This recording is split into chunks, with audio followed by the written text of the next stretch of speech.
विघ्नहर्ता गणेश भगवान की जय। जय माँ सरस्वती। ओम विष्णवे नमः।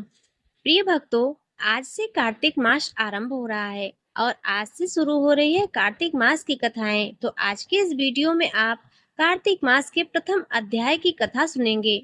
तो चलिए सुनते हैं इस पवित्र कथा को। ऋषि बोले, सूत जी, हम लोग कार्तिक मास का महात्म सुनना चाहते हैं। सूत जी बोले, ऋषियों, तुमने मुझसे जो प्रश्न किया है उसी को ब्रह्म रूप नारद जी ने जगत गुरु ब्रह्मा से इस प्रकार पूछा था। पितामह, मासों में सर्वश्रेष्ठ मास, देवताओं में सर्वोत्तम देवता और तीर्थों में विशिष्ट तीर्थ कौन है, यह बताइए। ब्रह्मा जी बोले, मासों में कार्तिक, देवताओं में भगवान विष्णु और तीर्थों में नारायण तीर्थ अर्थात बद्रिकाश्रम श्रेष्ठ है। ये तीनों कलयुग में अत्यंत दुर्लभ हैं। इतना कहकर ब्रह्मा जी ने भगवान राधा कृष्ण का स्मरण किया और पुनः नारद जी से कहा, बेटा, तुमने समस्त लोगों का उद्धार करने के लिए यह बहुत अच्छा प्रश्न किया है। मैं कार्तिक का महात्म कहता हूँ। कार्तिक मास भगवान विष्णु को सदा ही प्रिय है। कार्तिक में भगवान विष्णु के उद्देश्य से जो कुछ पूर्ण किया जाता है उसका नाश मैं नहीं देखता। नारद, यह मनुष्य योनि दुर्लभ है। इसे पाकर मनुष्य अपने को इस प्रकार रखे कि उसे पुनः नीचे न गिरना पड़े। कार्तिक सब मासों में उत्तम है। यह पूर्णमय वस्तुओं में सबसे अधिक पूर्णतम और पावन पदार्थों में सबसे अधिक पावन है। इस महीने में 33 देवता मनुष्य के सन्निकट हो जाते हैं और इसमें किए हुए स्नान, दान, भोजन, व्रत, तिल, धेनु, स्वर्ण, रजत, भूमि, वस्त्र आदि के दानों को विधि पूर्वक ग्रहण करते हैं। कार्तिक में जो कुछ दिया जाता है, जो भी तप किया जाता है, उसे सर्वशक्तिमान भगवान विष्णु ने अच्छे फल देने वाला बतलाया है। भगवान विष्णु के उद्देश्य से मनुष्य कार्तिक में जो कुछ दान देता है उसे वह अक्षय रूप में प्राप्त करता है। उस समय अन्नदान का महत्व अधिक है। उससे पापों का सर्वथा नाश हो जाता है। जो कार्तिक मास प्राप्त हुआ देख पराये अन्न को सर्वथा त्याग देता है, वह अति कृच्छ यज्ञ का फल प्राप्त करता है। कार्तिक मास के समान कोई मास नहीं, सतयुग के समान कोई युग नहीं, वेदों के समान कोई शास्त्र नहीं और गंगा जी के समान दूसरा कोई तीर्थ नहीं है। इसी प्रकार अन्नदान के सदृश दूसरा कोई दान नहीं है। दान करने वाले पुरुषों के लिए न्यायोपार्जित द्रव्य के दान का सुअवसर दुर्लभ है। उसका भी तीर्थ में दान किया जाना तो और भी दुर्लभ है। मुनि श्रेष्ठ, पाप से डरने वाले मनुष्य को कार्तिक मास में शालिग्राम शिला का पूजन और भगवान वासुदेव का स्मरण अवश्य करना चाहिए। दान आदि करने में असमर्थ मनुष्य प्रतिदिन प्रसन्नता पूर्वक नियम से भगवान नाम का स्मरण करे। कार्तिक में भगवान विष्णु की प्रसन्नता के लिए विष्णु मंदिर अथवा शिव मंदिर में रात को जागरण करे। शिव और विष्णु के मंदिर में न हो तो किसी भी देवता के मंदिर में जागरण करे। यदि दुर्गम वन में स्थित हो या विपत्ति में पड़ा हो तो पीपल के वृक्ष की जड़ में अथवा तुलसी के वनों में जागरण करे। भगवान विष्णु के समीप उन्हीं के नामों और लीला कथनों का गायन करे। यदि आपत्ति में पड़ा हुआ मनुष्य कहीं अधिक जल न पावे अथवा रोगी होने के कारण जल से स्नान न कर सके तो भगवान के नाम से मार्जन मात्र कर ले। व्रत में स्थित हुआ पुरुष यदि उद्यापन की विधि करने में असमर्थ हो तो व्रत की समाप्ति के बाद उसकी पूर्णता के लिए केवल ब्राह्मणों को भोजन करावे। जो स्वयं दीप दान करने में असमर्थ हो वह दूसरे के बुझे हुए दीपक को जला दे और हवा आदि से यत्न पूर्वक उसकी रक्षा करे। भगवान विष्णु की पूजा न हो सकने पर तुलसी अथवा आंवले का भगवत बुद्धि से पूजन करे। मन ही मन भगवान विष्णु के नामों का निरंतर कीर्तन करता रहे। गुरु के आदेश देने पर उनके वचन का कभी उल्लंघन न करे। यदि अपने ऊपर दुख आदि आ पड़े तो गुरु की शरण में जाए। गुरु की प्रसन्नता से मनुष्य सब कुछ प्राप्त कर लेता है। परम बुद्धिमान कपिल और महातपस्वी सुमति भी अपने गुरु गौतमी सेवा से अमृत को प्राप्त हुए हैं। इसीलिए विष्णु भक्त पुरुष कार्तिक में सब प्रकार से प्रयत्न करके गुरु सेवा करे। ऐसा करने से उसे मोक्ष की प्राप्ति होती है। सब दानों से बढ़कर कन्यादान है, उससे अधिक विद्यादान है। विद्यादान से भी गोदान का महत्व अधिक है और गोदान से भी बढ़कर अन्नदान है, क्योंकि यह समस्त संसार अन्न के आधार पर ही जीवित रहता है। इसीलिए कार्तिक मास में अन्नदान अवश्य करना चाहिए। कार्तिक में नियम का पालन करने पर अवश्य ही भगवान विष्णु का सारूप्य एवं मोक्षदायक पद प्राप्त होता है। कार्तिक में ब्राह्मण पति पत्नी को भोजन करना चाहिए, चंदन से उनका पूजन करना चाहिए, अनेक प्रकार के वस्त्र, रत्न और कंबल देने चाहिए। ओढ़ने के साथ ही रुई दार बिछावन, जूता और छाता भी दान करने चाहिए। कार्तिक में भूमि पर शयन करने वाला मनुष्य युग युग के पापों का नाश कर डालता है। जो कार्तिक मास में भगवान विष्णु के आगे अरुणोदय काल में जागरण करता है और नदी में स्नान, भगवान विष्णु की कथा का श्रवण, वैष्णवों का दर्शन तथा नित्य प्रति भगवान विष्णु का पूजन करता है, उसके पितरों का नरक से उद्धार हो जाता है। अहो, जिन लोगों ने भक्ति पूर्वक भगवान विष्णु का पूजन नहीं किया, वे इस कलयुग की कंदरा में गिरकर नष्ट हो गए, लुट गए। जो मनुष्य कमल के एक फूल से देवताओं के स्वामी भगवान कमलापति की पूजा करता है, वह करोड़ों जन्मों के पापों का नाश कर डालता है। मुनि श्रेष्ठ, जो कार्तिक मास में 1 लाख तुलसी दल चढ़ाकर भगवान विष्णु की पूजा करता है, वह एक एक दल पर मुक्ता दान करने का फल प्राप्त करता है। जो भगवान के श्री अंगों से उतारी हुई प्रसाद स्वरूपा तुलसी को मुख में, मस्तक पर और शरीर में धारण करता है तथा भगवान के निर्माल्यों से अपने अंगों का मार्जन करता है, वह मनुष्य संपूर्ण रोगों और पापों से मुक्त हो जाता है। भगवत पूजन संबंधी प्रसाद स्वरूप शंख का जल, भगवान की भक्ति, निर्माल्य पुष्प आदि, चरणोदक, चंदन और धूप ब्रह्म हत्या का नाश करने वाले हैं। नारद, कार्तिक मास में प्रातः काल स्नान करें और प्रतिदिन अपनी शक्ति के अनुसार ब्राह्मणों को अन्नदान दें, क्योंकि सब दानों में अन्नदान ही सबसे बढ़कर है। अन्न से ही मनुष्य जन्म लेता है और अन्न से ही बढ़ता है। अन्न को समस्त प्राणियों का प्राण माना गया है। अन्नदान करने वाला पुरुष संसार में सब कुछ देने वाला है, संपूर्ण यज्ञों का अनुष्ठान करने वाला है।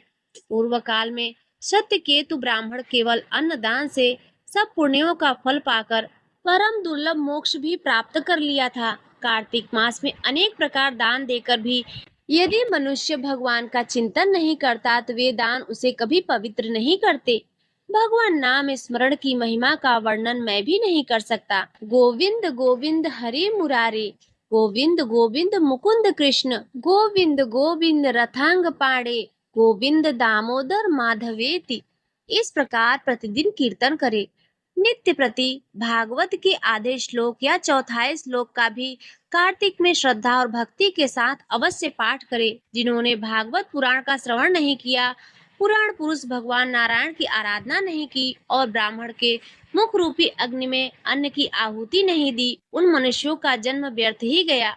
देवर्षि, जो मनुष्य कार्तिक मास में प्रतिदिन गीता का पाठ करता है, उसे पुण्य फल का वर्णन करने की शक्ति मुझ में नहीं है। गीता के समान कोई शास्त्र न हुआ है और न होगा। एकमात्र गीता ही सदा सब पापों को हरण करने वाली और मोक्ष देने वाली है। गीता के एक अध्याय का पाठ करने से मनुष्य घोर नरक से मुक्त हो जाते हैं, जैसे जड़ ब्राह्मण मुक्त हो गया था। 7 समुद्र की पृथ्वी दान करने से जो फल प्राप्त होता है, शालिग्राम शिला के दान करने से मनुष्य उसी फल को पा लेता है। अतः कार्तिक मास में स्नान तथा दान पूर्वक शालिग्राम शिला का दान अवश्य ही करना चाहिए। इसी के साथ कार्तिक मास का पहला अध्याय यहीं पर संपूर्ण हुआ। प्रिय भक्तों, अब आइए सुनते हैं तुलसी माता की कथाएं। तुलसी माता की कथा सुनने के बाद हम भागवत कथा सुनेंगे। उसके बाद गीता के पहले अध्याय का भी पाठ करेंगे। उसके बाद इस अध्याय को संपूर्ण माना जाएगा। तो चलिए पहले सुनते हैं तुलसी माता की कथा, क्योंकि कार्तिक मास में तुलसी पूजा और तुलसी माता की कथाएं सुनने का बहुत बड़ा महात्म्य है। प्रिय भक्तों, तुलसी माता को हरिप्रिया भी कहा जाता है। जितना भगवान श्री हरे विष्णु सोने, चांदी, हीरे, मोती और रत्नों से प्रसन्न नहीं होते, उतना सिर्फ तुलसी दल से प्रसन्न हो जाते हैं। सच्ची श्रद्धा भाव से तुलसी दल भगवान विष्णु को अर्पित करने से मनुष्य के सभी संकट कट जाते हैं और मनोकामनाएं पूर्ण हो जाती हैं। प्रिय भक्तों, अब आइए सुनते हैं तुलसी माता की कथा। एक बार एक गांव में एक बुजुर्ग महिला रहा करती थी। वह बहुत ही पूजा पाठ किया करती थी। वह रोज तुलसी माँ की पूजा करती और वह बुजुर्ग महिला रोज तुलसी माता से कहती, तुलसी माँ, तुम मुझे बहू दो, पीताम्बर की धोती दो, मीठा मीठा घास दो, बैकुंठ में वास दो, चटक की चाल दो, पटक की मौत दो, चंदन का काठ दो, रानी सा सास दो, दाल भात का भोजन दो, ग्यारस की मौत दो और कृष्ण जी का कंधा दो। वह बुजुर्ग मैया हर महीने तुलसी माता की रोज पूजा किया करती, उनके बिरवे को सींचती। तुलसी माता बुजुर्ग महिला की बात सुनकर धीरे धीरे सूखने लगी। प्रिय भक्तों, तभी भगवान श्री कृष्ण जी ने देखा कि तुलसी माता सूख रही हैं, और तभी एक दिन भगवान श्री कृष्ण तुलसी माता जी के पास प्रकट हुए और भगवान श्री कृष्ण जी ने तुलसी माता से पूछा, हे तुलसी, तुम क्यों सूख रही हो? सभी महिलाएं तुम्हारी पूजा करती हैं और तुमको रोज सींचती हैं, लेकिन फिर भी तुम सूखती जा रही हो, इसका क्या कारण है? जिसके बाद तुलसी माता ने भगवान श्री कृष्ण से कहा, हे प्रभु, एक बुजुर्ग महिला मेरे पास रोज आती है और रोज एक ही बात बोलती है, हे तुलसी माता सबकी दाता, मैं तेरा बिरवा सींचती हूँ, तू मुझे बहू दे, पीताम्बर की धोती दे, मीठा मीठा घास दे, बैकुंठ में वास दे, चटक की चाल दे, पटक की मौत दे, चंदन सा काठ दे, रानी सा सास दे, दाल भात का भोजन दे, ग्यारस की मौत दे और श्री कृष्ण जी का कंधा दे। मैं उस बुजुर्ग महिला की सारी मनोकामनाएं पूरी कर सकती हूँ प्रभु, किंतु एक मनोकामना मैं पूरी नहीं कर सकती। मैं श्री कृष्ण जी का कंधा कहाँ से दूंगी प्रभु? भगवान श्री कृष्ण जी तुलसी माता की बात को सुनकर जोर जोर से हंसने लगे और फिर भगवान श्री कृष्ण जी ने तुलसी माता से कहा, तुम चिंता मत करो, जब उस बुजुर्ग महिला की मृत्यु होगी तब मौके पर मैं वहां पहुंचकर कंधा दे दूंगा। आज सुबह जब वह पूजा करने आए तब कह देना कि सब कुछ तुम्हें मिल जाएगा। कुछ ही दिनों बाद वह वृद्ध महिला ठोकर खाकर रास्ते में गिरकर मर गई। पूरे गांव के सभी लोग आए। उस महिला को सभी लोग धर्मात्मा मानते थे। उनको तुलसी जी की डोगरी कहते थे। उनके परिवार में कोई भी नहीं था, इसीलिए गांव वालों ने ही उनके अंतिम संस्कार की योजना बनाई और उसे नहला धुलाकर अर्थी पर बैठाने के लिए उसे उठाने लगे। तो उसका मृत शरीर इतना भारी हो गया था कि उसे कोई उठा ही नहीं पाया। यह देखकर वहां के सभी लोग तरह तरह की बातें करने लगे और कहने लगे, यह इतना पूजा पाठ करती थी कि हर समय माला फेरती थी, इसीलिए यह इतना भारी हो गई है। वहीं पूरे गांव में चर्चा होने लगी कि डोगरी माई कोई भक्त नहीं थी, यह छल कपट करती थी। हम जिसे धर्मात्मा समझते थे वह पापी है, जो कि किसी से भी नहीं उठ पा रही है। यही इसके कर्मों की सजा है। इधर भगवान ने सोचा, मेरे भक्त की निंदा हो रही है, इसीलिए भगवान ने बूढ़े आदमी का भेष धारण करके वहां पर आए और वहां पर एकत्रित लोगों से पूछने लगे कि यहाँ पर इतनी भीड़ क्यों लगी है। लोग कहने लगे कि यह डोगरी माई मर गई है और पापिन इतनी थी कि किसी से उठ ही नहीं रही है। सब लोग उठा उठा कर थक गए हैं। तब ब्राह्मण ने कहा, मुझे एक बार डोगरी के कानों में कुछ कहने दो, फिर देखो कैसे नहीं उठती। तो सभी लोगों ने कहा, आप भी प्रयास करके देख लीजिए। तब भगवान ने उस वृद्ध महिला के कानों में कहा, हे बुढ़िया माई, देखो मैं आ गया, तू बिरवा सींच, मैं करूँ तेरा निस्तार। हे बुढ़िया माई, बहू ले, पोती ले, पोता ले, लड्डू ले, पीताम्बर ले, धोती ले, गहना ले, घी का घड़ा ले, मीठा मीठा खीर ले, पूरी ले, दाल भात का भोजन ले, धन दौलत ले, बेटा ले, पोता ले, काम ले, तुलसी जी का पत्ता मुंह में, गंगा जल जी के साथ ले, चंदन का काठ ले, कृष्ण जी का कंधा ले। इतना सुनते ही वह बुढ़िया माई हल्की हो गई। भगवान बोले, आओ और इनको उठाओ। भगवान ने हाथ लगाया और डोगरी बुढ़िया माई उठ गई। सबको बड़ा ही आश्चर्य हुआ। उसे खूब धूमधाम से ले जाया गया। भगवान उसे अपने कंधे पर ले गए। पूरे गांव में इसकी चर्चा होने लगी, जिससे उसको मुक्ति मिल गई और वह बैकुंठ में चली गई। सभी लोग देखते रह गए। सभी लोगों ने देखा कि शमशान घाट पर तो ब्राह्मण साथ ही आया था, लेकिन अब वह दिखाई नहीं दे रहा है। इससे लोगों को समझ में आया कि वह कोई और नहीं, स्वयं भगवान बूढ़े ब्राह्मण के रूप में आए थे। तो प्रेम से बोलिए, राधा कृष्ण भगवान की जय, तुलसी शालिक राम भगवान की जय।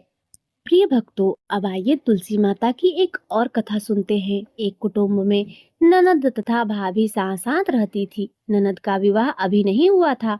वह तुलसी के पौधे की खूब सेवा करती थी, लेकिन उसकी भाभी को यह सब बिल्कुल भी पसंद नहीं था। जब कभी उसकी भाभी को अत्यधिक क्रोध आता तब वह उसे ताना देते हुए कहती, जब तुम्हारा विवाह होगा तो मैं तुलसी ही बारातियों को खाने को दूंगी, तुम्हारे दहेज में भी तुलसी दूंगी। कुछ समय बीत जाने पर ननद का विवाह पक्का हुआ। विवाह के दिन भाभी ने अपने कहे अनुसार बारातियों के सामने तुलसी का गमला फोड़ दिया और खाने के लिए कहा। तुलसी जी की कृपा से वह फूटा हुआ गमला अनेकों स्वादिष्ट पकवानों में बदल गया। भाभी ने गहनों के नाम पर तुलसी की मंजरी से बने हुए गहने उसे पहना दिए और वह सुंदर सोने जड़ाओं में बदल गई। भाभी ने वस्त्रों के स्थान पर तुलसी का जनेऊ रख दिया और वह रेशमी तथा सुंदर वस्त्रों में बदल गए। ननद की ससुराल में उसके दहेज की बहुत प्रशंसा की गई। यह बात भाभी के कानों तक भी पहुंची तो उसे बड़ा ही आश्चर्य हुआ। उसे अब तुलसी माता की पूजा का महत्व समझ में आया। भाभी की एक लड़की थी, वह अपने लड़की से कहने लगी, तुम भी तुलसी की सेवा करो, तुम्हें भी बुआ की तरह फल मिलेगा। प्रिय भक्तों, वह जबरदस्ती अपनी बेटी से सेवा करने को कहती, लेकिन लड़की का मन तुलसी सेवा में नहीं लगता था। लड़के के बड़े होने पर उसके विवाह का समय आया। तब भाभी सोचती है कि जैसा व्यवहार मैंने अपनी ननद के साथ किया था वैसा ही मैं अपनी लड़की के साथ भी करती हूँ, तो यह भी गहनों से लद जाएगी और बारातियों को खाने में पकवान मिलेंगे, ससुराल में इसे भी बहुत इज्जत मिलेगी। यह सोचकर वह बारातियों के सामने तुलसी का गमला फोड़ देती है। लेकिन इस बार गमले की मिट्टी मिट्टी ही रही, मंजरी तथा पत्ते भी अपने रूप में ही रहे, जनेऊ भी अपना रूप नहीं बदला। सभी लोग तथा बारातियों द्वारा भाभी की बुराई की जाती है। लड़की के ससुराल वाले भी लड़की की बुराई करते हैं। भाभी कभी ननद को अपने घर नहीं बुलाती थी, तो एक दिन भाई ने सोचा मैं बहन से मिलकर आता हूँ। उसने अपनी पत्नी से कहा कि कुछ उपहार बहन के पास ले जाने की बात कही। भाभी ने थैले में ज्वार भरकर दे दिया और कहा यही लेकर जाओ। बड़े दुखी मन से भाई अपनी बहन के घर चल दिया। वह सोचता रहा कि कोई भाई अपनी बहन के घर ज्वार कैसे ले जा सकता है। यह सोचकर वह एक गौशाला के पास रुका और ज्वार का थैला गाय के सामने पलट दिया। तभी गौपालक ने कहा, आप गाय के सामने हीरे मोती क्यों डाल रहे हैं? यह देखकर भाई को बड़ा ही आश्चर्य हुआ। उसने सभी हीरे मोती तथा सोना वापस अपने थैले में रख लिए। भाई ने सारी बात अपनी बहन को बताई और बड़ी खुशी खुशी उसने सारे हीरे मोती और जवाहरात अपनी बहन को दे दिए। दोनों भाई बहन एक दूसरे को देखकर अत्यंत ही प्रसन्न हुए। हे तुलसी माँ, जैसी कृपा आपने ननद पर की ऐसी ही कृपा सभी पर करना। बोलिए श्री तुलसी शालिक राम भगवान की जय। बोलिए श्री लक्ष्मी नारायण भगवान की जय। प्रिय भक्तों, अब आइए तुलसी माता की एक और दुर्लभ कथा सुनते हैं। एक बार देवर्षि नारद के मन में आया कि भगवान के पास तो बहुत महल है, एक आध हमको भी दे दे तो यहीं आराम से टिक जाएंगे, नहीं तो इधर उधर घूमते रहना पड़ता है। भगवान के द्वारका में बहुत महल थे। नारद जी ने भगवान से कहा, भगवान आपके पास तो बहुत महल है, एक हमको भी दे दो तो हम भी आराम से रहें। आपके यहाँ खाने पीने का इंतजाम भी अच्छा है। भगवान ने सोचा यह मेरा भक्त है, विरक्त सन्यासी है, अगर यहीं कहीं राजसी ठाट बाट में रहने लगा तो थोड़े ही दिन में इनकी सारी विरक्ति भक्ति निकल जाएगी। अगर हम सीधा न कहेंगे तो यह बुरा मान जाएंगे, लड़ाई झगड़ा करेंगे। इतने महल है और एक महल नहीं दे रहे हैं। भगवान ने चतुराई से काम लिया। नारद जी ने कहा, जाकर देख ले, जिस मकान में जगह खाली मिले वहीं आप रह लीजिए। नारद जी वहां से चले। जब सब जगह नारद जी घूम आए लेकिन कहीं भी एक कमरा खाली नहीं मिला, सब भरे हुए थे। आकर भगवान से कहा, हे भगवान, वहाँ कोई जगह खाली नहीं मिली। भगवान ने कहा, फिर मैं क्या करूं? होता तो आपको दे देता।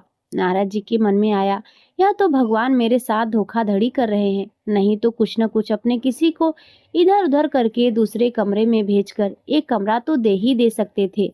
इन्होंने मेरे साथ धोखा किया है तो मैं भी इन्हें मजा चखाकर छोड़ूंगा।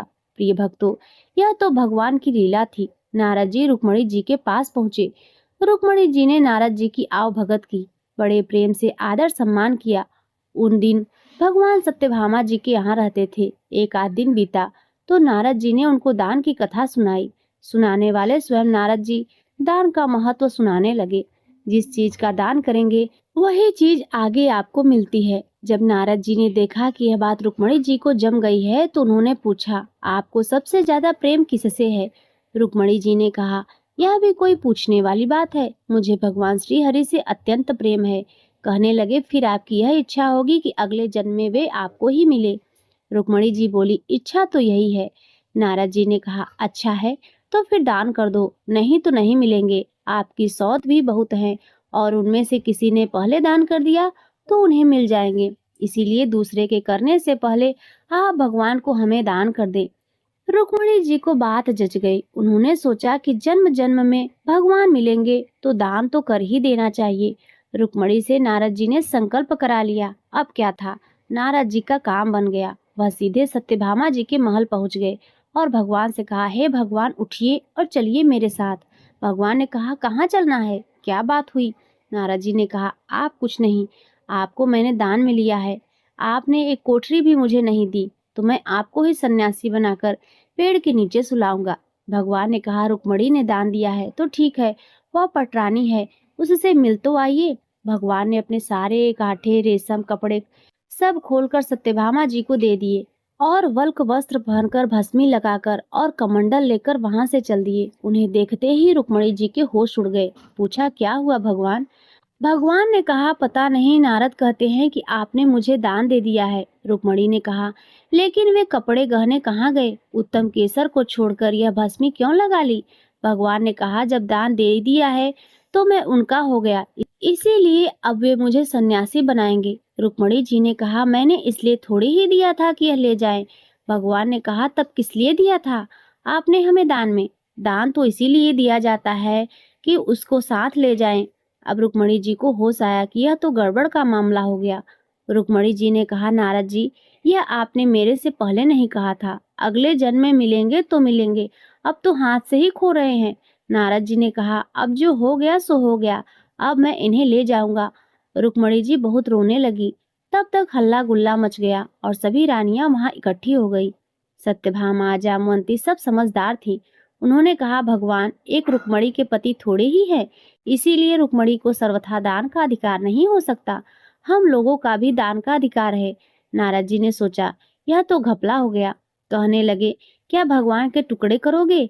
नारद जी ने विचार किया कि अपने को तो महल ही चाहिए था, यही दे नहीं रहे हैं, अब मौका ठीक है, समझौते पर बात आ रही है।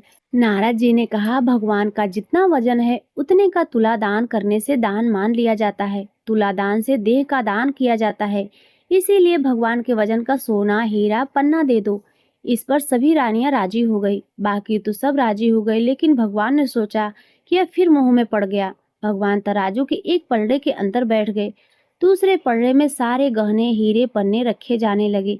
लेकिन जो अपने मुख में पूरे ब्रह्मांड को लेकर बैठे हैं, क्या द्वारका के पूरे धन से उनकी बराबरी की जा सकती है? सारा का सारा धन दूसरे पलड़े पर रख दिया गया, लेकिन जिस पलड़े पर भगवान बैठे थे वह वैसा का वैसा ही रहा, नीचे लगा रहा, ऊपर नहीं हुआ। नारद जी ने कहा, देखो तो, तुला तो बराबर हो ही नहीं रहा है, अब मैं भगवान को कैसे ले जाऊंगा? सब कहने लगे, अरे कोई उपाय बताइए नारद जी। नारद जी ने कहा, और कोई उपाय नहीं है। अन्य सब लोगों ने अपने हीरे पन्ने लाकर डाल दिए, लेकिन उससे क्या होना था? वे तो त्रिलोकी का भार लेकर बैठे थे। उधर औरतें सब चीख चिल्ला रही थी। नारद जी प्रसन्नता के मारे इधर उधर टहल रहे थे कि आज मेरे भगवान मेरे साथ चलेंगे। भगवान ने धीरे से रुक्मणी को बुलाया। रुक्मणी ने कहा, भगवान, कुछ उपाय निकालिए, आप इतना भार लेकर बैठ गए हैं, हम लोगों का क्या हाल होगा?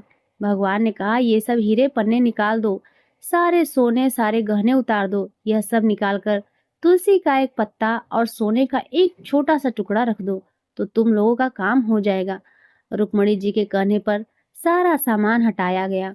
सारा सामान हटा दिया गया और एक छोटे से सोने के टुकड़े और तुलसी का पत्ता रखा गया, तो भगवान के वजन के बराबर हो गया। सबने नारद जी से कहा, आप ले जाइए तुलादान। नारद जी ने खूब हिला डुला कर देखा, कहीं कोई ठगी तो नहीं मार रहा। नारद जी ने कहा, हे भगवान, मेरे साथ फिर से धोखा हो गया। यह पत्ता लेकर मैं क्या करूंगा? यह आप अच्छा नहीं कर रहे हैं, केवल घर वालों की बात सुनते हैं, मेरी तरफ तो देखते भी नहीं। भगवान ने कहा, आपकी तरफ क्या देखूं नारद, आप तो सारे संसार के रूप को समझकर फिर मोह के रास्ते जाना चाह रहे हैं, तो आपकी क्या सुनूं।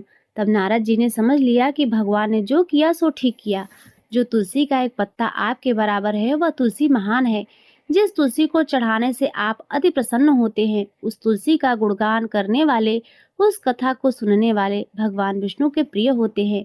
वे निश्चित ही देवतुल्य होते हैं। हे भगवान, आपको कोटि कोटि प्रणाम है। मैंने आज तुलसी के एक पत्ते के महत्व को समझा। मेरी भूल को आप क्षमा करिए। भगवान बड़े प्रसन्न होकर तराजू से उठे और नारद जी को छाती से लगाया। तो प्रेम से बोलिए, तुलसी शालिक राम भगवान की जय, राधा कृष्ण भगवान की जय। प्रिय भक्तों, अब आइए सुनते हैं लक्ष्मी नारायण भगवान की कथा। एक बार भगवान विष्णु जी शेष नाग पर बैठे बैठे उदास हो गए और धरती पर जाने का विचार बनाया। धरती पर जाने का मन बनाते ही विष्णु जी जाने की तैयारी में लग गए। अपने स्वामी को तैयार होता देखकर लक्ष्मी जी ने उनसे पूछा, हे स्वामी, आप कहाँ जाने की तैयारी में लगे हैं। जिसके उत्तर में विष्णु जी ने कहा, हे देवी, मैं धरती लोक पर घूमने जा रहा हूँ। यह सुनकर माता लक्ष्मी जी का भी मन धरती पर जाने का हुआ। उन्होंने श्रीहरि से इसकी आज्ञा मांगी। लक्ष्मी जी ने प्रार्थना करने पर भगवान जी बोले, आप मेरे साथ चल सकती हैं, लेकिन एक शर्त है। अगर आप धरती पर पहुंचकर उत्तर दिशा की ओर ना देखें, तभी मैं आपको अपने साथ लेकर जाऊंगा। यह सुनते ही माता लक्ष्मी जी तुरंत हाँ कर देती हैं और विष्णु जी के साथ धरती लोक पर जाने के लिए तैयार हो जाती हैं। माता लक्ष्मी जी और भगवान विष्णु जी सुबह सुबह धरती पर पहुंच गए। जब वे पहुंचे तब सूर्य देवता उदय ही हो रहे थे। कुछ दिनों पहले ही बरसात हुई थी, इसीलिए धरती पर चारों ओर हरियाली ही हरियाली थी। धरती बेहद ही सुंदर दिखाई दे रही थी, इसीलिए माँ लक्ष्मी जी मंत्रमुग्ध होकर धरती के चारों ओर देख रही थी। माँ लक्ष्मी जी भूल गई थी कि पति को क्या वचन देकर आई थी। अपनी नजर घुमाते ही उन्होंने सब उत्तर दिशा की ओर देखा। उन्हें पता ही नहीं चला। मन ही मन में मुग्ध हुई माता लक्ष्मी जी ने जब उत्तर की ओर देखा तो उन्हें एक सुंदर बगीचा नजर आया। उस ओर से भीनी भीनी खुशबू आ रही थी। बगीचे में बहुत ही सुंदर सुंदर फूल खिले हुए थे। फूलों को देखते ही माँ लक्ष्मी बिना सोचे समझे उस खेत में चली गई और एक सुंदर सा फूल तोड़कर लाई। फूल तोड़ने के बाद जैसे ही माँ लक्ष्मी जी ने भगवान विष्णु के पास वापस लौट आई, तब भगवान विष्णु जी की आंखों में आंसू भरे थे। माँ लक्ष्मी जी के हाथ में फूल देखकर विष्णु जी बोले, कभी भी किसी से बिना पूछे उसका कुछ भी नहीं लेना चाहिए। और साथ ही माँ लक्ष्मी जी को विष्णु जी को दिया हुआ वचन भी याद दिलाया। माँ लक्ष्मी जी को जब अपनी भूल का आभास हुआ तो उन्होंने भगवान के सामने इस भूल की क्षमा मांगी। विष्णु जी ने कहा कि आपने जो भूल की है उसकी सजा तो आपको अवश्य मिलेगी। जिस माली के खेत से आपने बिना पूछे फूल तोड़ा है, यह एक प्रकार की चोरी है। इसीलिए अब आप 3 वर्षों तक माली के घर नौकर बनकर रहो। उसके बाद मैं आपको बैकुंठ में वापस बुलाऊंगा। भगवान विष्णु जी का आदेश मानकर माता लक्ष्मी जी चुपचाप सर झुकाकर मान स्वीकार किया। जिसके बाद माँ लक्ष्मी जी ने एक गरीब औरत का रूप धारण किया और उस खेत के मालिक के घर गई। माधव नाम के उस मालिक का एक झोपड़ा था, जहाँ माधव पत्नी को, दोनों बेटों और 3 बेटियों के साथ रहता था। माता लक्ष्मी जी एक साधारण औरत बनकर माधव के झोपड़े पर पधारी तो माधव ने पूछा कि बहन, आप कौन हैं। तब माँ लक्ष्मी ने कहा कि मैं एक गरीब औरत हूँ। मेरी देखभाल करने वाला कोई नहीं है। मैं कई दिनों से खाना भी नहीं खाई हूँ। मुझे कोई काम दे दो। मैं तुम्हारे घर का सारा काम करूंगी और इसके बदले मैं आपसे अपने घर के एक कोने में आसरा दे देना। माधव बहुत ही अच्छे दिल का मालिक था। उसे उन पर दया आ गई, लेकिन उसने कहा, बहन, मैं तो बहुत गरीब हूँ। मेरी कमाई से मेरे घर का खर्च काफी कठिनाई से चलता है। लेकिन अगर मेरी 3 बेटियां हैं, उसकी जगह आप 4 बेटियां होती तो मुझे भी गुजारा करना पड़ता। अगर आप मेरी बेटी बनकर और जैसा रूखा सूखा हम खाते हैं उसमें खुश रह सकती हो तो मेरी बेटी अंदर है, जाकर वहीं रह लो। माधव ने माँ लक्ष्मी जी को अपने झोपड़े में शरण दे दी और माँ लक्ष्मी जी की 3 साल तक उस माधव के घर पर नौकरानी बनकर रही। कथा के अनुसार कहा जाता है कि जिस दिन माँ लक्ष्मी जी माधव के घर आई थी, उसके दूसरे ही दिन माधव को फूलों में इतनी आमदनी हुई कि शाम को उसने एक गाय खरीद ली। फिर धीरे धीरे माधव ने जमीन खरीद ली और सब ने अच्छे अच्छे कपड़े भी बनवा लिए। कुछ समय बाद माधव ने एक बड़ा पक्का घर भी बनवा लिया। माधव हमेशा सोचता रहा कि मुझे यह सब इस महिला के आने के बाद ही मिला है। इस बेटी के रूप में मेरी किस्मत आ गई है। एक दिन माधव जब अपने खेतों में काम खत्म करके घर आया तो उसने अपने घर के द्वार पर गहनों से लदी एक देवी स्वरूप औरत को देखा। जब वह पास गया तो उसे आभास हुआ कि यह तो मेरी मुंह बोली चौथी बेटी है, यानी वही औरत है। कुछ समय के बाद वह समझ गया कि यह देवी और कोई नहीं बल्कि स्वयं माँ लक्ष्मी जी हैं। यह जानकर माधव बोला, हे माँ, मुझे क्षमा कर दो। हमने आपको अनजाने में घर और खेत के काम करवाए। हे माँ, यह हमने कैसा अपराध कर दिया। माँ, हम सबको माफ कर दो। यह सुनकर माँ लक्ष्मी जी मुस्कुराई और बोली, हे माधव, तुम तो बहुत ही अच्छे और दयालु व्यक्ति हो। तुमने मुझे अपनी बेटी की तरह रखा, अपने परिवार का सदस्य बनाया। इसके बदले मैं तुम्हें वरदान देती हूँ कि तुम्हारे पास कभी भी खुशियों की और धन की कमी नहीं रहेगी। तुम्हें सारे सुख मिलेंगे जिसके तुम हकदार हो। इसके बाद माँ लक्ष्मी जी अपने स्वामी श्री हरि के द्वारा भेजे रथ में बैठकर बैकुंठ लोक को चली गई। हे माँ, मेरी नम्र विनती है, जैसे माधव पर कृपा दृष्टि रखी वैसे ही कृपा दृष्टि हमारे समाज और देश पर भी रखना। कथा को सुनने वाले, सुनाने वाले और हुकारा भरने वाले सभी भक्त जनों पर रखना। तो प्रेम से बोलिए लक्ष्मी नारायण भगवान की जय। प्रिय भक्तों, अब आइए सुनते हैं श्रीमद् भगवत गीता पहला अध्याय, क्योंकि कार्तिक मास में गीता के अध्याय भी सुने जाते हैं।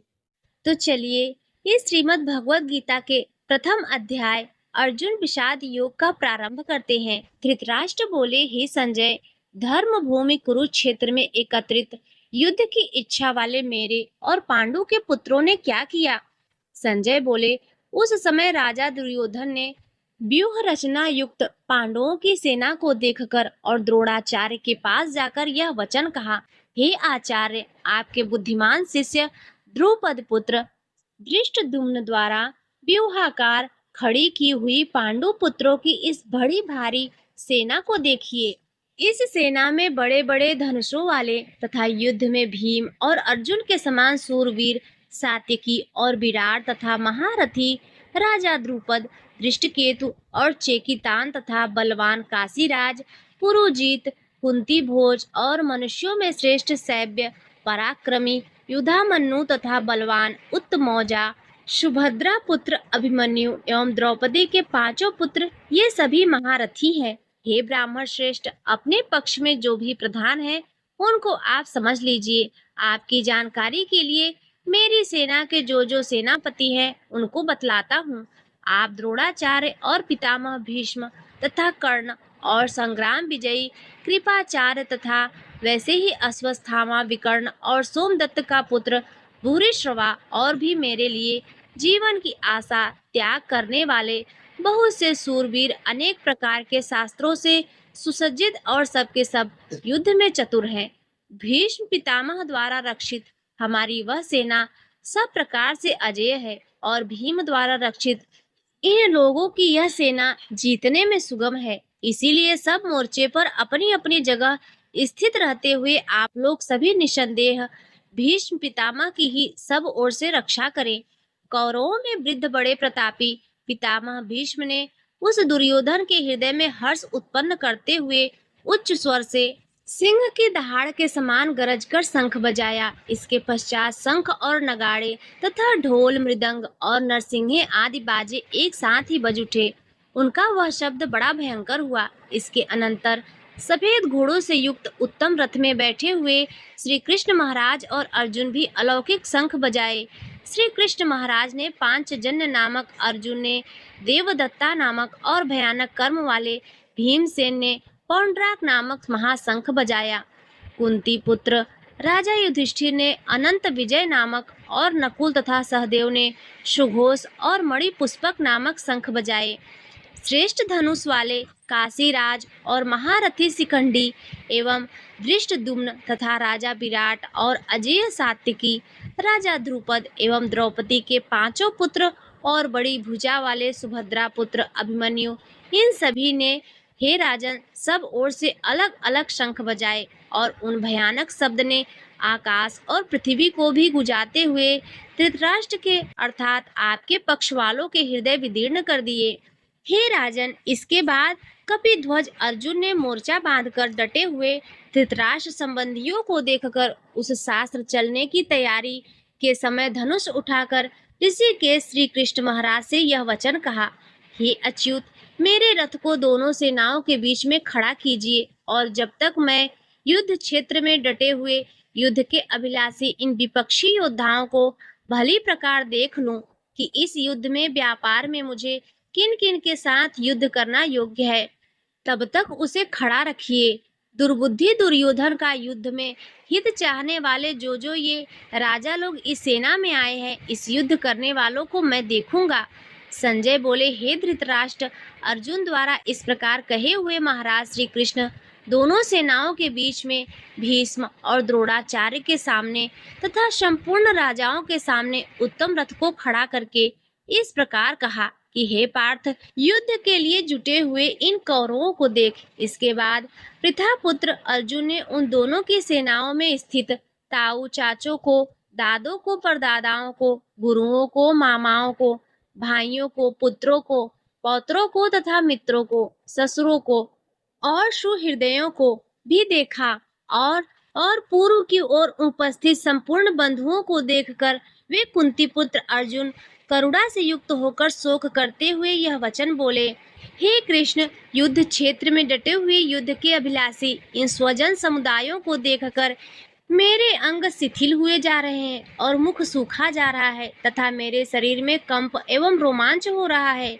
हाथ से गांडीव धनुष गिर रहा है और त्वचा भी बहुत जल रही है तथा मेरा मन भ्रमित हो सा रहा है, इसीलिए मैं खड़ा रहने को भी समर्थ नहीं हूँ। हे केशव, मैं लक्षणों को विपरीत ही देख रहा हूँ तथा युद्ध में स्वजन समुदायों को मारकर कल्याण भी नहीं देखता। हे कृष्ण, मैं न तो विजय चाहता हूँ और न राज्य तथा सुखों को ही। हे गोविंद, हमें ऐसे राज्य से क्या प्रयोजन है अथवा ऐसे भागों से और जीवन से भी क्या लाभ है। हमें जिनके लिए राज्य भोग और सुखादि अभिष्ट हैं, वे ही ये सब धन और जीवन की आशा को त्याग कर युद्ध में खड़े हैं। गुरुजन, ताऊ, चाचे, लड़के और उसी प्रकार दादे, मामे, ससुर, पौत्र, साले तथा और भी संबंधी लोग हैं। हे मधुसूदन, मुझे मारने पर भी अथवा तीनों लोगों के राज्य के लिए भी मैं इन सबको मारना नहीं चाहता, फिर पृथ्वी के लिए तो कहना ही क्या है। हे जनार्दन, धृतराष्ट्र के पुत्रों को मारकर हमें क्या प्रसन्नता होगी। इन आताताइयों को मारकर तो हमें पाप ही लगेगा। अतएव हे माधव, अपने ही बांधव धृतराष्ट्र के पुत्रों को मारने के लिए हम योग्य नहीं हैं, क्योंकि अपने ही कुटुंब को मारकर हम कैसे सुखी होंगे। यद्यपि लोभ से भ्रष्ट चित्त हुए ये लोग कुल के नाश के उत्पन्न दोष को और मित्रों से विरोध करने में पाप को नहीं देखते, तो भी हे जनार्दन, कुल के नाश से उत्पन्न दोष को जानने वाले हम लोगों को इस पाप से हटने के लिए क्यों नहीं विचार करना चाहिए। कुल के नाश से सनातन कुल धर्म नष्ट हो जाते हैं। धर्म के नाश हो जाने पर संपूर्ण कुल में पाप ही बहुत फैल जाता है। हे कृष्ण, पाप के अधिक बढ़ जाने से कुल की स्त्रियां अत्यंत दूषित हो जाती हैं और हे वार्ष्णेय, स्त्रियों के दूषित हो जाने पर वर्ण संकर उत्पन्न होता है। वर्ण संकर कुल घातियों को और कुल को नरक में जाने के लिए ही होता है। लुप्त हुई पिंड और जल की क्रिया वाले अर्थात श्राद्ध और तर्पण से वंचित इनके पितर लोग भी अधोगति को प्राप्त होते हैं। इन वर्ण संकर कारक दोषों से कुल घातियों के सनातन कुल धर्म और जाति धर्म हो जाते हैं। हे जनार्दन, जिनका कुल धर्म नष्ट हो गया है, ऐसे मनुष्यों का अनिश्चित काल तक नरक में वास होता है, ऐसा हम सुनते आए हैं। हाँ, शोक, हम लोग बुद्धिमान होकर भी महान पाप करने को तैयार हो गए हैं, जो राज्य और सुख के लोभ से स्वजनों को मारने के लिए उद्धत हो गए हैं। यदि मुझ शस्त्र रहित एवं सामना न करने वाले शस्त्र हाथ में लिए हुए धृतराष्ट्र के पुत्र रण में मार डाले, तो वह मारना भी मेरे लिए अधिक कल्याणकारक होगा। संजय बोले, रणभूमि में शोक से उद्विग्न मन वाले अर्जुन इस प्रकार कहकर बाण सहित धनुष को त्याग कर रथ के पिछले भाग में बैठ गए। इस प्रकार श्रीमद् भगवत गीता का प्रथम अध्याय यहीं पर संपन्न होता है। प्रिय भक्तों, अब आइए सुनते हैं श्रीमद् भागवत कथा का पहला अध्याय। क्योंकि कार्तिक मास में श्रीमद् भागवत की कथा भी सुनी जाती है। देवर्षि नारद की भक्ति से भेंट। सच्चिदानंद स्वरूप भगवान श्री कृष्ण को हम नमस्कार करते हैं, जो जगत की उत्पत्ति, स्थिति और विनाश के हेतु तथा आध्यात्मिक, आदि दैविक और आदि भौतिक तीनों प्रकार के ताप का नाश करने वाले हैं। जिस समय श्री सुखदेव जी का यज्ञोपवीत संस्कार भी नहीं हुआ था तथा लौकिक, वैदिक, कर्मक अनुष्ठान का अवसर भी नहीं आया था, तभी उन्हें अकेले ही संन्यास लेने के लिए घर से जाते देखकर उनके पिता व्यास जी विरह से कातर होकर पुकारने लगे, बेटा बेटा, तुम कहाँ जा रहे हो? उस समय वृक्षों ने तन्मय होने के कारण श्री सुखदेव जी की ओर से उत्तर दिया था, ऐसे में सर्वभूत हृदय स्वरूप श्री सुखदेव मुनि को मैं नमस्कार करता हूँ। एक बार भगवत कथा अमृत का रसास्वादन करने में कुशल मुनिवर सौनक जी ने नैमिषारण्य क्षेत्र में विराजमान महामति सूत जी को नमस्कार करके उनसे पूछा। सौनक जी बोले, सूत जी, आपका ज्ञान अज्ञान अंधकार को नष्ट करने के लिए करोड़ों सूर्यों के समान है। आप हमारे कानों के लिए रसायन अमृत स्वरूप सार गर्भित कथा कहिए। भक्ति, ज्ञान और वैराग्य से प्राप्त होने वाले महान विवेक की वृद्धि किस प्रकार होती है तथा वैष्णव लोग किस तरह इस माया मोह से अपना पीछा छुड़ाते हैं। इस घोर कलिकाल में जीव प्रायः आसुरी स्वभाव के हो गए हैं। विविध क्लेशों से आक्रांत इन जीवों को शुद्ध दैवी शक्ति संपन्न बनाने का सर्वश्रेष्ठ उपाय क्या है? सूत जी, आप हमें कोई ऐसा शाश्वत साधन बताइए जो सबसे अधिक कल्याणकारी तथा पवित्र करने वालों में पवित्र हो तथा जो भगवान श्री कृष्ण की प्राप्ति करा दे। चिंतामणि केवल लौकिक सुख दे सकती है और कल्प वृक्ष अधिक से अधिक स्वर्गीय संपत्ति दे सकता है, परंतु गुरुदेव प्रसन्न होकर भगवान का योगी दुर्लभ नित्य वैकुंठ धाम दे देते हैं। सूत जी ने कहा, शौनक जी, तुम्हारे हृदय में भगवान का प्रेम है, इसीलिए मैं विचार कर तुम्हें संपूर्ण सिद्धांतों का निष्कर्ष सुनाता हूँ, जो जन्म मृत्यु के भय का नाश कर देता है, जो भक्ति के प्रवाह को बढ़ाता है और भगवान श्री कृष्ण की प्रसन्नता का प्रधान कारण है। मैं तुम्हें वह साधन बतलाता हूँ, उसे सावधान होकर सुनो। श्री सुखदेव जी ने कलयुग में जीवों के काल रूपी सर्प के मुख का ग्रास होने के त्रास का आत्यंतिक नाश करने के लिए श्रीमद् भागवत शास्त्र का प्रवचन किया है। मन की शुद्धि के लिए इससे बढ़कर कोई साधन नहीं है। जब मनुष्य के जन्म जन्मांतर का पुण्य उदय होता है, तभी उसे इस भागवत शास्त्र की प्राप्ति होती है। जब सुखदेव जी राजा परीक्षित को यह कथा सुनाने के लिए सभा में विराजमान हुए, तब देवता लोग उनके पास अमृत का कलश लेकर आए।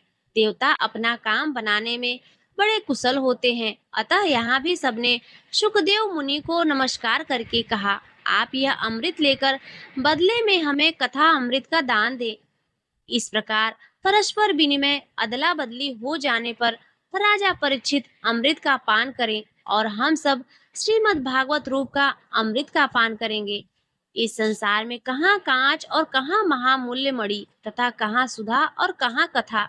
श्री सुखदेव जी यह सोचकर उस समय देवताओं की हंसी उड़ा दी। उन्हें भक्ति शून्य कथा का अनाधिकारी जानकर कथा अमृत का दान नहीं दिया। इस प्रकार यह श्रीमद् भागवत की कथा देवताओं के लिए भी दुर्लभ है। पूर्व काल में श्रीमद् भागवत कथा के श्रवण से ही राजा परीक्षित की मुक्ति देखकर ब्रह्मा जी भी बड़े आश्चर्य में पड़े। उन्होंने सत्यलोक में तराजू बांध कर सब साधनों को तौला, अन्य सभी साधन तौल में हल्के पड़ गए। अपने महत्व के कारण भागवत ही सबसे भारी रहा। यह देखकर सभी ऋषियों को बड़ा विस्मय हुआ। उन्होंने कलयुग में इस भगवत रूप भागवत शास्त्र को पढ़ने सुनने से तत्काल मोक्ष देने वाला निश्चय किया। सप्ताह में विधि से श्रवण करने पर यह निश्चय भक्ति प्रदान करता है।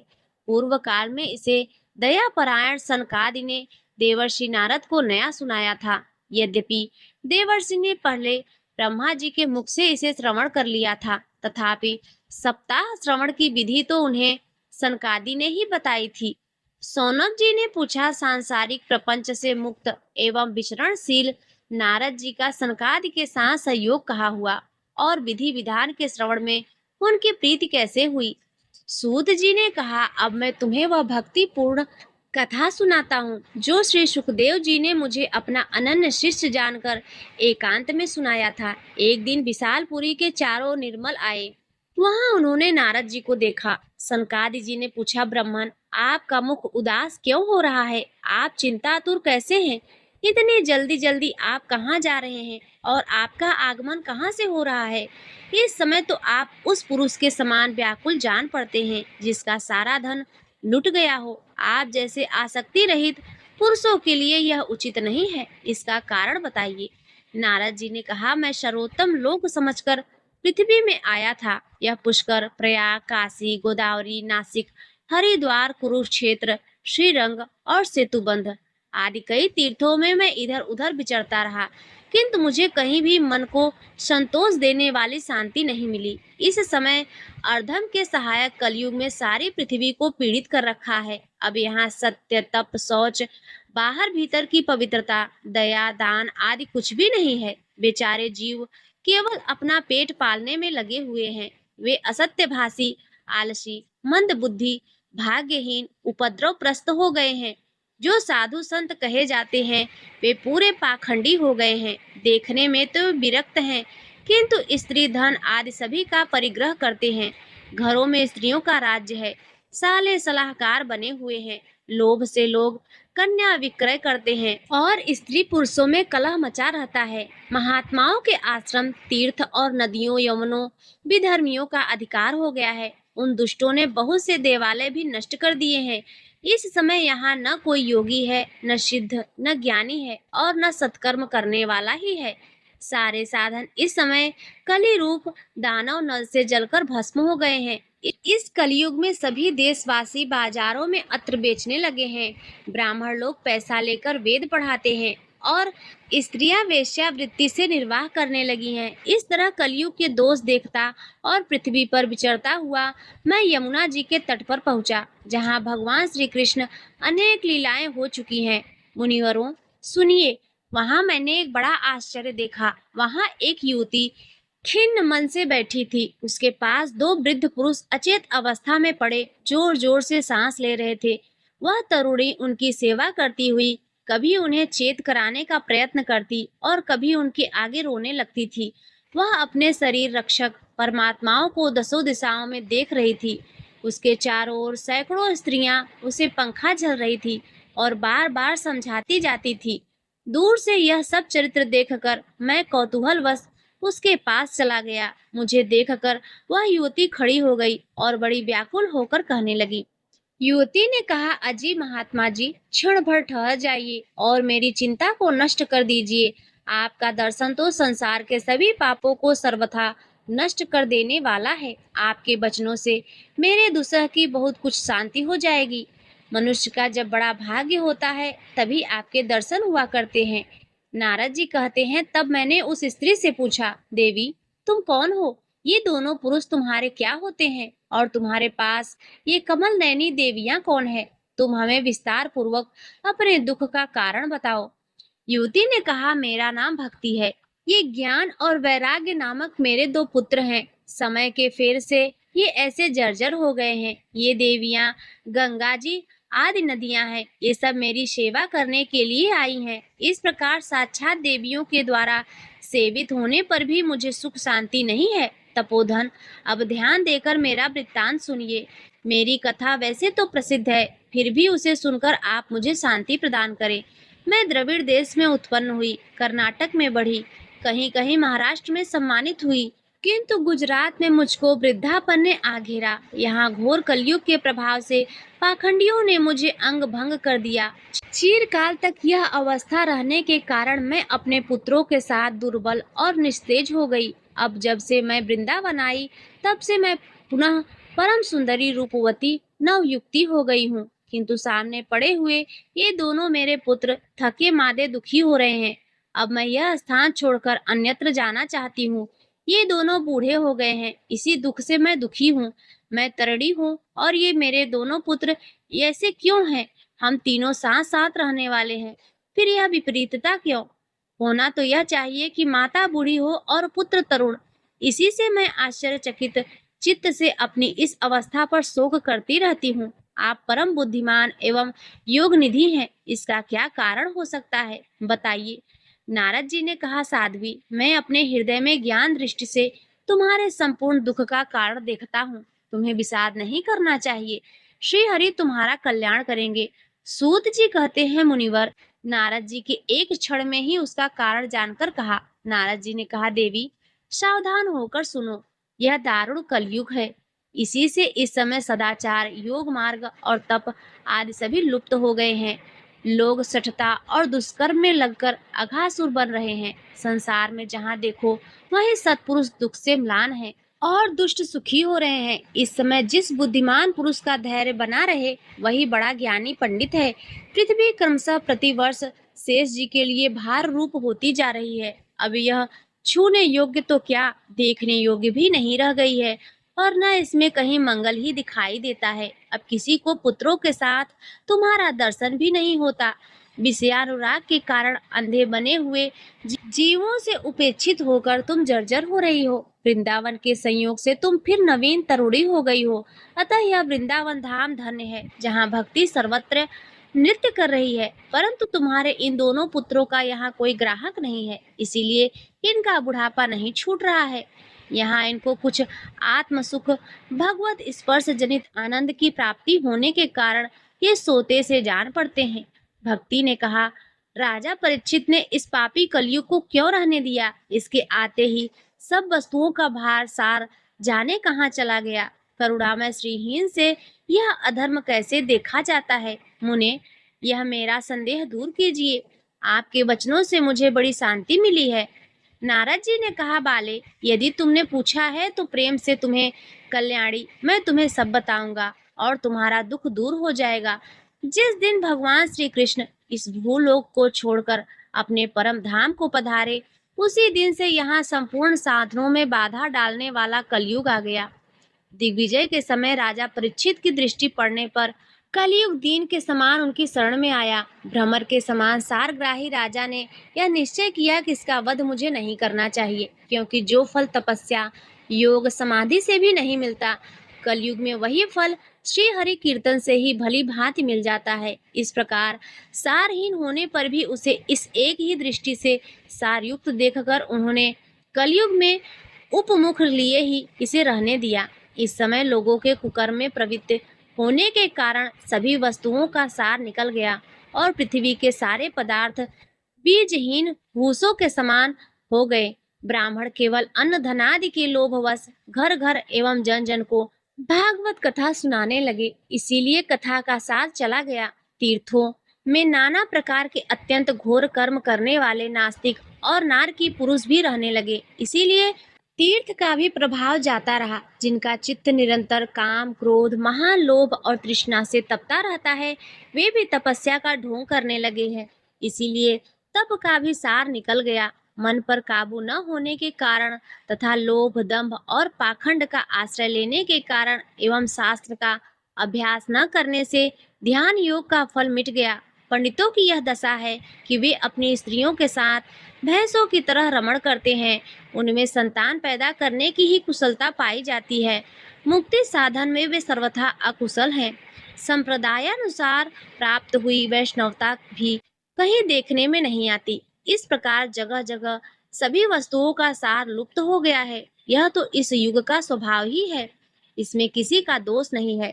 इसी से पुंडरीकाक्ष भगवान बहुत समीप रहते हुए भी यह सब सह रहे हैं।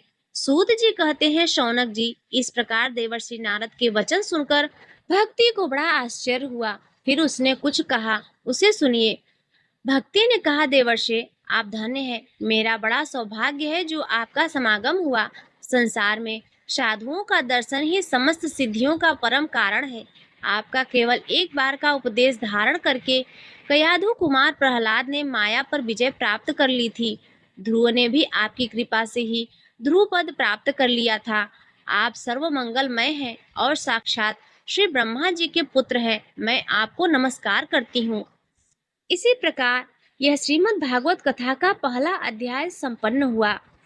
प्रिय भक्तों, अब आइए सुनते हैं श्री तुलसी चालीसा। दोहा। श्री तुलसी महारानी करो विनय सिरनाय, जो मम हो संकट विकट, दीजय मात न साय। चौपाई। नमो नमो तुलसी महारानी, महिमा अमित न जाय बखानी। दियो विष्णु तुमको सन्माना, जग में छायो सुयस महाना। विष्णु प्रिया जय जयति भवानी, तिहु लोक की हो सुख खानी। भगवत पूजा करे जो कोई, बिना तुम्हारे सफल न होई। जिन घर तव नहीं होय निवासा, उस पर करहीं विष्णु नहीं बासा। करे सदा जो तव नित सुमिरन, तेहि के कारज होय सब पूरन। कार्तिक मास महात्म तुम्हारा, ताको जानत सब संसारा। तब पूजन जो करे कुंवारी, पावे सुंदर वर सुकुमारी। कर जो पूजन नित प्रति नारी, सुख संपत्ति से होय सुखारी। वृद्धा नारी करे जो पूजन, मिले भक्ति होवे पुलकित मन। श्रद्धा से पूजे जो कोई, भव निधि से तर जावे सोई। कथा भागवत यज्ञ करावे, तुम भी नहीं सफलता पावे। छायो तब प्रताप जग भारी, ध्यावत तुम ही सकल चितधारी। तुम ही मात यंत्रन तंत्रन, सकल काज सिद्धि होवे क्षण में। औषधि रूप आप हो माता, सब जग में तव यश विख्याता। देवी ऋषि मुनि तव तपधारी, करत सदा तव जय जयकारी। वेद पुराणन तव यश गाया, महिमा अगम पार नहीं पाया। नमो नमो जय जय सुख कारणी, नमो नमो जय दुख निवारिणी।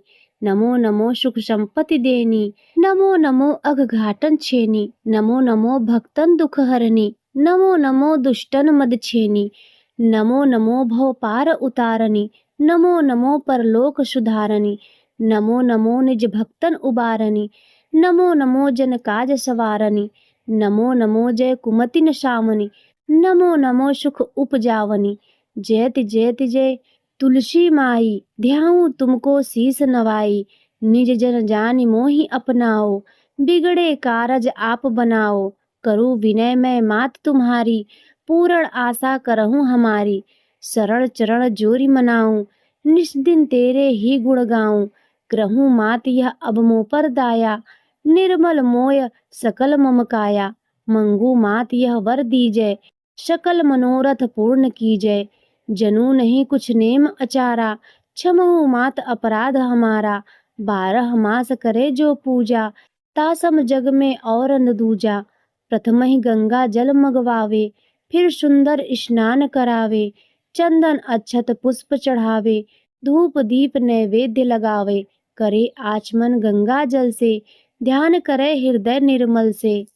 पाठ करे फिर चालीसा की, स्तुति करे मात तुलसी की। यह विधि पूजा करे हमेशा, ताके तन नहीं रहे कलेशा। करे मास कार्तिक का साधन, सोवे नित पवित्र सिद्ध हुई जाही। है यह कथा महासुखदाई, पढ़े सुने सो भव तर जाई। तुलसी मैया तुम कल्याणी, तुम्हारी महिमा सब जग जानी। भाव न तुम्हें मानित नित ध्यावे, गा गा कर माँ तुझे रिझावे। दोहा। यह श्री तुलसी चालीसा पाठ करे जो कोई, गोविंद सो फल पावे जो मन इच्छा होय। इति श्री तुलसी चालीसा संपूर्ण। तो प्रेम से बोलिए तुलसी शालिक राम भगवान की जय। प्रिय भक्तों, अब आइए सुनते हैं तुलसी माता की आरती। जय जय तुलसी माता मैया, जय जय तुलसी माता। सब जग की सुखदाता मैया, सबकी वर माता। मैया जय जय तुलसी माता, मैया जय जय तुलसी माता। सब जग की सुखदाता मैया, सबकी वर माता। मैया जय जय तुलसी माता, मैया जय जय तुलसी माता। सब योगों से ऊपर, सब रोगों से ऊपर, मैया सब रोगों से ऊपर। रक्षा करे मैया, मैया सबकी रक्षा करे। सबकी भव बाधा, मैया जय जय तुलसी माता। जय जय तुलसी माता, मैया जय जय तुलसी माता। सबकी वर माता, मैया जय जय तुलसी माता।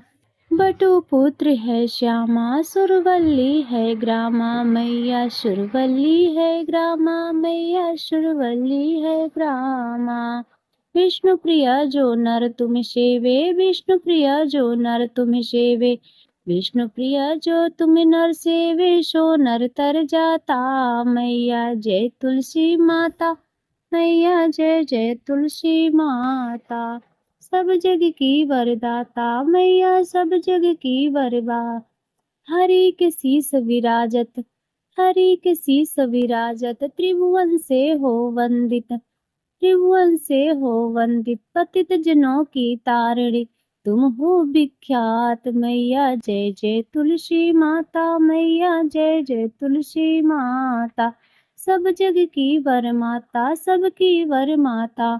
लेकर जन्म विजन में आई, दिव्य भवन में मैया आई, दिव्य भवन में मैया आई, दिव्य भवन में मैया आई। मानो लोक तुम्ही से, मानो लोक तुम्ही से, सुख संपत्ति पाता। मैया जय जय तुलसी माता, जय जय तुलसी माता, मैया जय जय तुलसी माता। हरि को तुम अति प्यारी, मैया हरि को तुम अति प्यारी। श्याम वरण तुम्हारी, मैया श्याम वरण है तुम्हारी। प्रेम अजब है उनका, मैया प्रेम अजब है उनका। तुमसे कैसा नाता, मैया तुमसे कैसा नाता। जय जय तुलसी माता, मैया जय जय तुलसी माता। सब जग की वर माता, मैया सब जग की वर माता। जय जय तुलसी माता, मैया जय जय तुलसी माता। तो प्रेम से बोलिए तुलसी शालिक राम भगवान की जय, लक्ष्मी नारायण भगवान की जय, सर्व देवी देवता की जय। प्रिय भक्तों, आपको विशेष ध्यान देने योग्य बातें हैं। इसमें श्रीमद् भागवत गीता और श्रीमद् भागवत कथा दोनों सुनाई गई हैं और ये दोनों अलग अलग हैं। श्रीमद् भागवत गीता भगवान कृष्ण ने अर्जुन को महाभारत के समय युद्ध के दौरान सुनाई थी और श्रीमद् भागवत कथा में भगवान कृष्ण के पूरे संपूर्ण जीवन का चरित्र है। इसलिए ये दोनों कथाएं आपको सुनाई गई हैं और साथ में कार्तिक मास की संपूर्ण कथा आपको सुनाई गई है। यदि आज की कथा आपको अच्छी लगी हो तो वीडियो को लाइक ज़रूर करें। चैनल पर पहली बार आए हो तो सब्सक्राइब भी कर लें और कमेंट में जय श्री हरि विष्णु अवश्य लिखें।